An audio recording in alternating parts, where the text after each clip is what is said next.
ഗൗതമേ, good morning. Morning. Delhi election കഴിഞ്ഞു. അതോടനുബന്ധിച്ച് തന്നെ ഈ പറയുന്ന പോലെ എക്സിറ്റ് പോൾ ഫലങ്ങളെല്ലാം പുറത്തു വന്നിട്ടുണ്ട്. പക്ഷേ 10 കൊല്ലമായി ഡൽഹി ഭരിക്കുന്ന, ഡൽഹിയിൽ ചരിത്രം സൃഷ്ടിച്ചുകൊണ്ട് അധികാരത്തിലേക്ക് വന്ന, അതിലൊക്കെ ഉപരിയായിട്ട് ഫ്രീ ബി പൊളിറ്റിക്സ് എങ്ങനെ ഉപയോഗിക്കണമെന്ന് ഇന്ത്യയിലെ രാഷ്ട്രീയ പാർട്ടികളെ പഠിപ്പിച്ചു കൊടുത്ത ഒരു പ്രസ്ഥാനമാണ് ആം ആദ്മി പാർട്ടി. അഴിമതി വിരുദ്ധ മുഖച്ഛായ അല്ലെങ്കിൽ അഴിമതി വിരുദ്ധ പ്രസ്ഥാനം എന്ന ലേബലിലേക്ക് വരികയും ഡൽഹിയിലെ ജനങ്ങൾ, പൊതുവേ ഡൽഹിയിലെ ജനങ്ങളെ പറയുന്നത് ഏറ്റവും പ്രബുദ്ധരായ വോട്ടർമാർ എന്നാണ് ഡൽഹിയിലെ ജനങ്ങളെ പറയുന്നത്. അപ്പോൾ അവർ വോട്ട് ചെയ്ത് വിജയിപ്പിച്ചു കൊണ്ടിരിക്കുന്ന ആം ആദ്മി പാർട്ടിക്ക് ഒരു വലിയ തകർച്ച ഉണ്ടാകാൻ പോകുന്നു എന്നുള്ള രീതിയിലാണ് ഈ പറയുന്ന എല്ലാ പോസ്റ്റ് പോൾ അല്ലെങ്കിൽ എക്സിറ്റ് പോൾ ഫലങ്ങളെല്ലാം വന്നിട്ടുള്ളത്. ഇതെത്രമാത്രം വിശ്വസിക്കാം? അല്ലെങ്കിൽ BJP ഒരു അടിച്ചു വാരുമോ ഡൽഹി? ഈ 2015-ലും 20-ലും വന്ന എക്സിറ്റ് പോളുകൾക്കൊക്കെ ആം ആദ്മിക്കായിരുന്നു കൂടുതൽ മുൻതൂക്കം നൽകിയിരുന്നത്. അത് പ്രകാരം തന്നെയാണ് അവർ വിജയിച്ച് കയറുകയും ചെയ്തു. അപ്പോൾ എക്സിറ്റ് പോൾ ഫലങ്ങളെയൊക്കെ അതിനൊക്കെ അനുസരിച്ചിട്ടുള്ള വിജയം തന്നെയാണ് 15-ലും 20-ലും സംഭവിച്ചത്. ഏതായാലും ചില എക്സിറ്റ് പോളുകൾ മാത്രമാണ് ആം ആദ്മിക്ക് ഒരു മുൻതൂക്കമില്ലായ്മയും BJP മുമ്പോട്ട് വരുമെന്ന് പ്രവചിച്ചിട്ടുണ്ടായിരുന്നത്.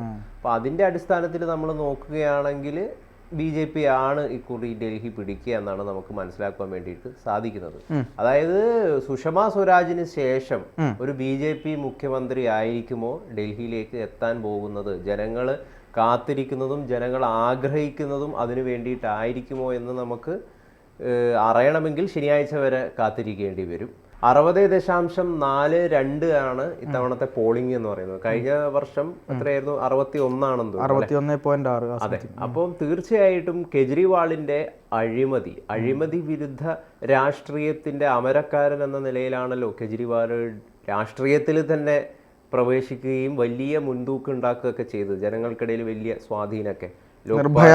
ലോക്പാലും അതോടൊപ്പം തന്നെ അണ്ണാ ഹസാരേന്റെ കൂടെയൊക്കെ ചേർന്നുകൊണ്ട് വലിയ അഴിമതി വിരുദ്ധ നായകനാണ് താൻ എന്നൊരു പ്രതിച്ഛായ അദ്ദേഹം കൃത്യമായിട്ട് നിർമ്മിച്ചിട്ടുണ്ടായി. പക്ഷെ അതൊക്കെ ഏതാനും കുറച്ച് മാസങ്ങൾക്ക് മുമ്പ് തകർന്ന് താഴേക്ക് വീഴുകയും ജയിലിലേക്കൊക്കെ ആകുന്ന കാഴ്ചയായിരുന്നു നമ്മൾ കണ്ടത്. അതിൽ കൃത്യമായിട്ട് BJP വിജയിച്ചിരിക്കുന്നു.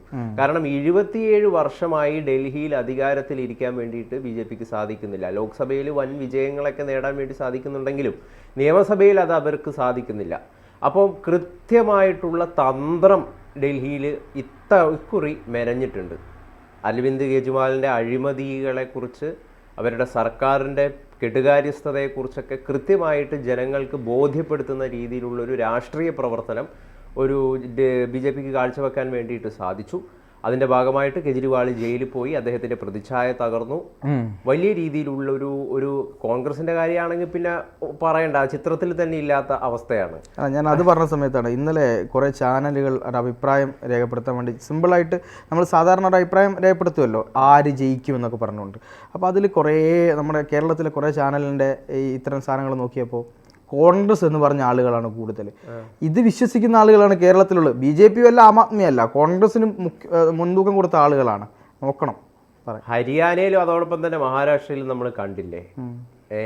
ഹരിയാനയിൽ ഇവർ ഇതേ ആൾക്കാർ തന്നെയല്ലേ ഹരിയാനയിൽ വലിയ സംഭവം ആവുന്നല്ലേ ഇവർ പറഞ്ഞത്. എന്നിട്ട് എന്താ സംഭവിച്ചത്? ഹരിയാനയിൽ അവിടെ വലിയ രീതിയിൽ BJP വിരുദ്ധ തരംഗമായിരുന്നു ഹരിയാനയിൽ സംഭവിച്ചത്. പക്ഷെ കൃത്യമായിട്ടുള്ള RSSന്റെ ഒരു ഏകോപനവും അതോടൊപ്പം തന്നെ ഇലക്ഷൻ എഞ്ചിനീയറിംഗിലൂടെ സാമുദായികമായിട്ടുള്ള ഐക്യങ്ങളൊക്കെ രൂപപ്പെടുത്തിക്കൊണ്ടുള്ള ഒരു വൻ വിജയമാണ് ഹരിയാനയിൽ സംഭവിച്ചത്.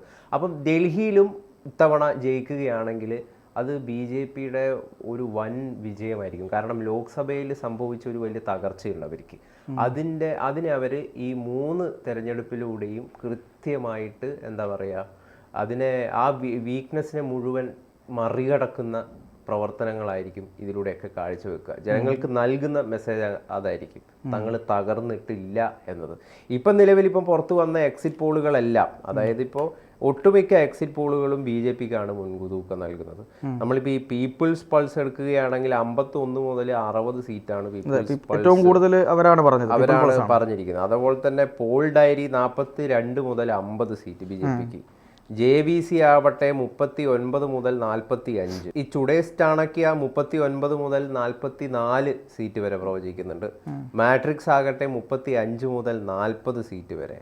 മാട്രിക്സിന്റെ പ്രവചനമൊക്കെ ഏകദേശം കറക്റ്റ് ആയിരുന്നു കഴിഞ്ഞ വർഷം. അതെ 2015 അവർക്ക് ആപ്പിനാണ് മുൻതൂക്കം നൽകിയത്, അതേപോലെ സംഭവിക്കുകയൊക്കെ ചെയ്തു. അപ്പൊ എവിടെയായിരിക്കും കേജ്രിവാളിന്റെ ഭാവി എന്നാണ് പ്രധാനമായിട്ടുള്ളൊരു ചോദ്യം എന്ന് പറയുന്നത്. തോൽക്കുകയാണെങ്കിൽ ഇപ്പോൾ 2015 അദ്ദേഹം എന്താണ് അധികാരത്തിലൊക്കെ വന്നതിന് ശേഷം വലിയ രീതിയിലുള്ള ഈ മൊഹല്ല ക്ലിനിക്സ്, അതുപോലെ തന്നെ ഈ സർക്കാർ സ്കൂളുകളൊക്കെ വലിയ രീതിയിൽ റിനോവേറ്റ് ചെയ്യുക, അത്തരം തുടങ്ങിയപ്പോൾ സബ്സിഡീസ് തുടങ്ങിയ പല പദ്ധതികളിലൂടെ ഡൽഹിയിലെ ജനങ്ങളെ സ്വാധീനിക്കാൻ വേണ്ടിയിട്ട് ആ സർക്കാരിന് സാധിച്ചിട്ടുണ്ടെങ്കിലും പിന്നീട് വന്ന കാഴ്ച എന്ന് പറയുന്നത് പല രീതിയിലുള്ള ഫണ്ടും തിരിമറി നടത്തിക്കൊണ്ടും CMന്റെ ഓഫീസ് അടക്കം റിനോവേറ്റ് ചെയ്യാൻ വേണ്ടിയിട്ടുള്ള പരിശ്രമങ്ങളായിരുന്നു കേജ്രിവാളിൻ്റെ ഭാഗത്തൊക്കെ ഉണ്ടായിരുന്നത്. പിന്നീടാണ് ഈ മദ്യ അഴിമതിയുമായി ബന്ധപ്പെട്ടുള്ള കാര്യങ്ങളൊക്കെ പുറത്തു വരുന്നത്. അപ്പോൾ ഡൽഹിയിലെ ജനങ്ങൾ മടുത്തു തുടങ്ങി കേജ്രിവാളിൽ നിന്നൊരു മാറ്റം വേണമെന്ന് അവർ ആഗ്രഹിക്കുന്നുണ്ട്. അപ്പോൾ അത് ശനിയാഴ്ച നമുക്ക് കാണാൻ വേണ്ടി സാധിക്കുമോ എന്നുള്ളത് നമുക്ക് കാത്തിരുന്ന് കാണാമെന്നുള്ളതാണ്.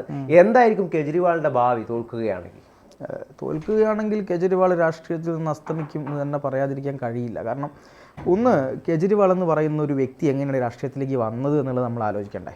കാര്യം പുള്ളി വന്നത് ഒരു വലിയ അഴിമതി വിരുദ്ധ പ്രതിച്ഛായയുമായി ബന്ധപ്പെട്ട് നിർഭയ കേസിനെയൊക്കെ ഉയർത്തിപ്പിടിച്ച് ഈ പറഞ്ഞ പോലെ അണ്ണാ ഹസാരയുടെ സമരത്തിലൊക്കെ എന്നുകൊണ്ട് വന്നൊരു മനുഷ്യൻ. അദ്ദേഹം ശ്രദ്ധിക്കപ്പെട്ടു, അദ്ദേഹത്തിൻ്റെ നിലപാടുകൾ ശ്രദ്ധിക്കപ്പെട്ടു. പക്ഷെ അണ്ണാ ഹസാര പിന്നീട് ഈ പുള്ളിക്കെതിരെ തിരിയുണ്ടായി.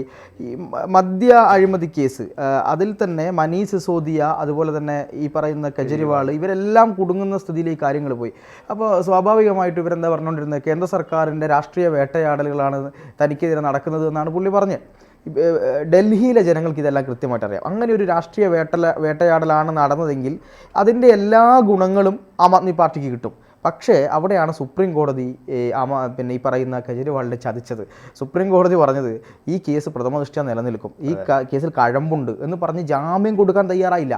എത്രയോ ദിവസങ്ങൾക്ക് ശേഷമാണ് ഒരു CMനെ പിന്നെ ജാമ്യം കൊടുക്കുന്നത്. എന്നിട്ട് സുപ്രീം കോടതി പറഞ്ഞ വേറൊരു കാര്യമുണ്ട്, നിങ്ങൾ മുഖ്യമന്ത്രി കസേരയിൽ ഇരിക്കാൻ പാടില്ല. നിങ്ങൾ മുഖ്യമന്ത്രി കസേരയിൽ പോയി ഇരിക്കാനാണെങ്കിൽ നിങ്ങൾക്ക് ജാമ്യം തരില്ല എന്നുള്ള നിലയ്ക്ക് തന്നെ സുപ്രീം കോടതി പറയുന്ന ഒരു അവസ്ഥയുണ്ടായി. അവിടെ നിന്നാണ് അതീഷിയെ മുഖ്യമന്ത്രിയാക്കുന്നത്. ഇതോടുകൂടി ജനങ്ങൾക്ക് ഏകദേശം കാര്യങ്ങൾ മനസ്സിലായി. അത് ഇദ്ദേഹത്തിൻ്റെ ഗ്രാഫ് ഇടിച്ച് താഴ്ത്തി.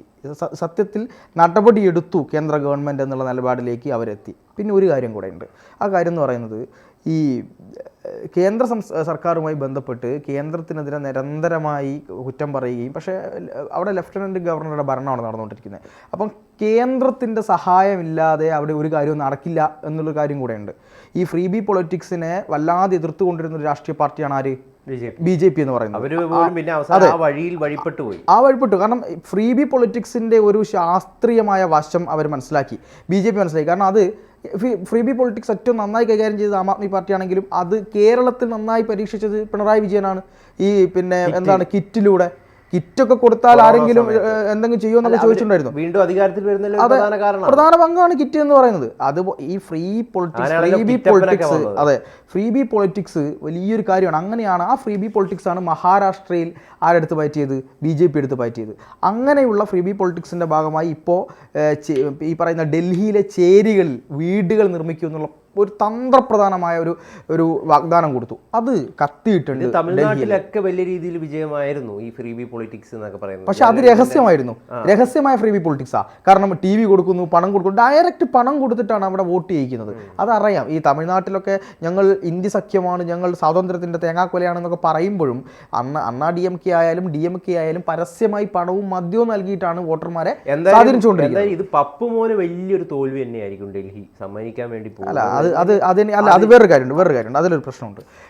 കോൺഗ്രസ്സിന് ഇപ്പം ഞാൻ ഡൽഹിയിലെ കുറച്ച് സുഹൃത്തുക്കളൊക്കെ സംസാരിച്ചപ്പോൾ അവർ പറഞ്ഞു, കോൺഗ്രസിൻ്റെ തന്നെ ചില ആളുകൾ പറഞ്ഞ കാര്യം എന്താണെന്ന് വെച്ചാൽ, BJP ജയിച്ചോട്ടെ, പക്ഷെ ഞങ്ങൾക്ക് ആം ആദ്മി പാർട്ടി തോറ്റാൽ മതി, ഞങ്ങൾ ജയിച്ചതിന് തുല്യമാണ്. കാരണം അത്രയ്ക്ക് കോൺഗ്രസിന്റെ അത്രയ്ക്ക് പകയാണ് ആം ആദ്മി പാർട്ടിയോട് കോൺഗ്രസിനുള്ളത്. കാരണം വേറൊരു കാര്യമുണ്ട്, ഈ BJP വരികയാണെങ്കിൽ ഈ ആം ആദ്മി പാർട്ടിയുടെ വോട്ട് ഷെയർ വീണ്ടും കോൺഗ്രസിലോട്ട് പോകും. അതാണ് സംഭവിക്കാൻ പോകുന്നത്. അപ്പം അതുകൊണ്ട് കോൺഗ്രസ് ഉള്ളിൽ സന്തോഷം എന്നാണ് ഞാൻ കരുതുന്നത്. BJP വിജയിക്കുകയാണെങ്കിൽ നിർമ്മലാ സീതാരാമന്റെ ബഡ്ജറ്റിന് അത് വലിയൊരു പങ്ക്. തീർച്ചയായും ഇടത്തരക്കാർക്ക് ഒരുപാട് ഏറ്റവും അതിന് മുമ്പ് 4-5 ദിവസം മുമ്പ് വന്ന ബഡ്ജറ്റിൽ ഡൽഹിക്കാർക്ക് വലിയ ആശ്വാസമാണ് ആ ബഡ്ജറ്റ് നൽകിയത്. പ്രത്യേകിച്ചും ഇടത്തരക്കാർക്കുള്ള ആദായ നികുതിയിലുള്ള ഇളവൊക്കെ, കൂടുതലും ഇടത്തരക്കാരൊക്കെ ഉള്ള സ്ഥലങ്ങളാണ് ഈ ഡൽഹി പോലുള്ള സ്ഥലങ്ങൾ. അപ്പോൾ ഈ ബഡ്ജറ്റ് അതിനെ സഹായിക്കുമോ ഇല്ലയോ എന്നൊക്കെ ഉള്ളത് നമുക്ക് ശനിയാഴ്ച കാത്തിരുന്ന് കാണാം. BJP ജയിക്കുമെന്നാണ് എല്ലാവരും പറയുന്നത്, എക്സിറ്റ് പോളുകളെല്ലാം പ്രവചിക്കുന്നത്. തീർച്ചയായും.